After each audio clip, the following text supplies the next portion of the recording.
পৃথিবীর উপরে পাপীদের উপরে অনাচারী, জিনাকারী, ব্যভিচারিণী, কি দুর্ভাগা আমরা এই বাংলাদেশি জাতি।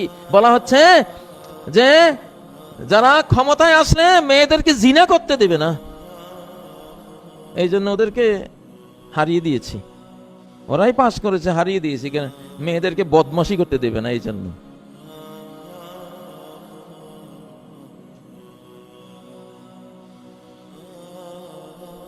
তাহলে বাংলাদেশের উপরে এখানে এখানে লূত আলাইহিস সালামের স্ত্রীরা বাসা বাঁধছে।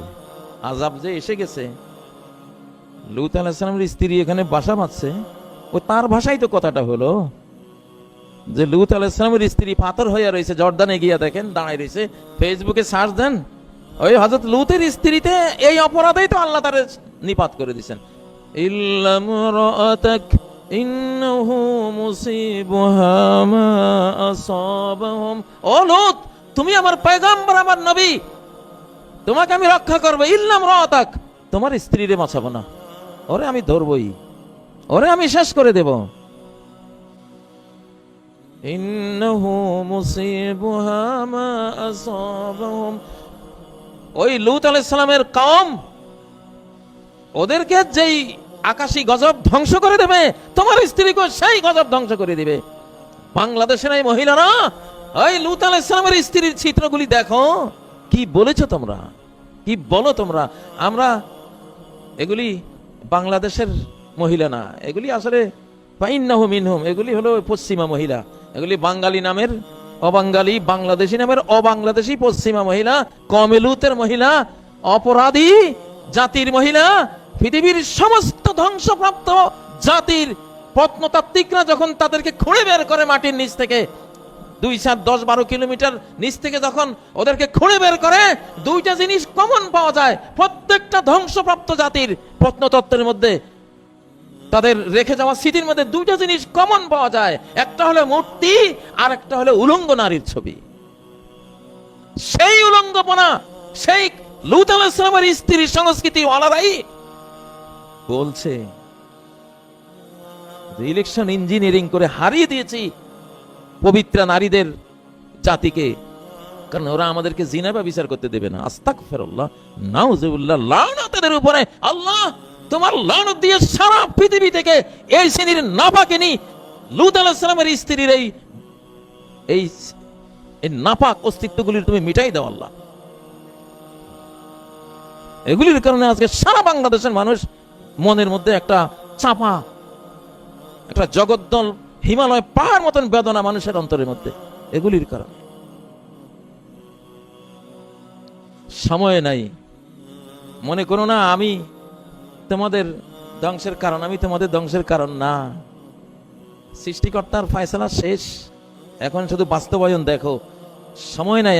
আমরা বহুবার বলেছি 24 পরবর্তী শতাব্দী কোরআনের, ইসলামের, সত্যের, ন্যায়ের, পবিত্রতার, সচ্চরিত্রতার, সতী নারীদের, বোরকার, হিজাবের, স্কার্ফের শতাব্দী। এটা জিনা ব্যভিচারের শতাব্দী চলে গেছে, ওটা নাই, ওটা নাই।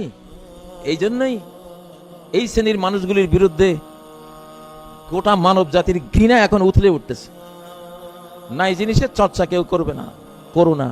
আল্লাহর মার এসে গেছে, আমরা তোমাদেরকে আর এখন সতর্ক করতে যাব না। আমরা সতর্ক করতে গেলে তোমরা ভুল বুঝবা, অতএব এখন নীরব থাকবো, কারণ আল্লাহর হাতে চলে গেছে সব। গোটা পৃথিবী এখন আল্লাহর হাতে, লড়াইটা হচ্ছে আল্লাহর সাথে। অলরেডি আল্লাহর ফেরেশতা বাহিনী নেমে গেছে, যারা দেখার তারা দেখেছে। মা নুনাজ্জিলুল মালাইকাতা ইল্লা বিল হক। আমি ফেরেশতা যখন নামাই দেই, এঞ্জেল ফোর্স, ফেরেশতা বাহিনী যখন আমি নামাই, তখন এক সত্য ন্যায় বিচারের জন্য নামাই। ওমা কানু ইজাম মুনজারিন, পাপীদের তখন আর কোনো অবকাশ আমি দেই না। অলরেডি নেমে গেছে, আল্লাহর কসম করে বলছি, দেখনে ওনারা দেখেছে। যুদ্ধাবেশে আল্লাহর ফেরেশতা বাহিনী অলরেডি নেমে গেছে। অতএব এখন পর্বটা শুধু তওবার ইস্তিগফারের বাকি থাকলো। ফাফিরু ইলাল্লাহ, পালাও, পালাও সবাই, আল্লাহর দিকে পালাও, তোমার স্রষ্টার দিকে পালাও, তোমাকে যে পালে তার দিকে পালাও, তোমার যে খাওয়ায় তার কাছে যাও, তোমার যে বাঁচায় তার কাছে যাও, তার কোরআনের কাছে যাও। এই কোরআন কি মুসলিমদের সম্পদ না, লিয়াকুনা লিল আলামিন নাযীরা, এটা 7 মহাদেশের গোটা মানব জাতির সম্পদ। এটা খ্রিস্টানদেরও, এটা ইহুদিদেরও, এটা হিন্দুদেরও, এটা বৌদ্ধদেরও, এটা মুসলিমদেরও, এটা সবার। ভুল বোঝো না যে মুসলিমরা বিজয়ী হয়ে যাবে। মুসলিমকে তুমি মুসলিম, তুমি বিজয়ী হও না। তুমি তোমার স্রষ্টার কাছে গিয়ে তার ধর্মটা, তার আইনটা নিয়ে তুমি বিজয়ী হও না। এটা তো সবার। তোমার জিনিস তুমি কেন হারাবে? তোমার ঘরে তোমার যে সম্পদ, তোমার পিতা আদম পৈতৃক সম্পত্তি, তোমার এই কোরআন, তুমি যদি এটা না নাও, সেই দোষটা কি আমার না তোমার?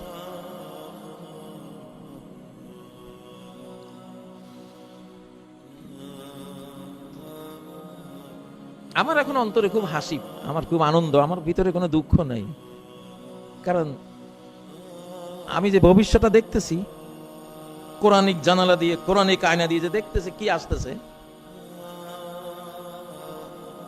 অতএব উপরে যা ঘটবে রেজাল্ট সেটা না, রেজাল্টটা আল্লাহর হাতে।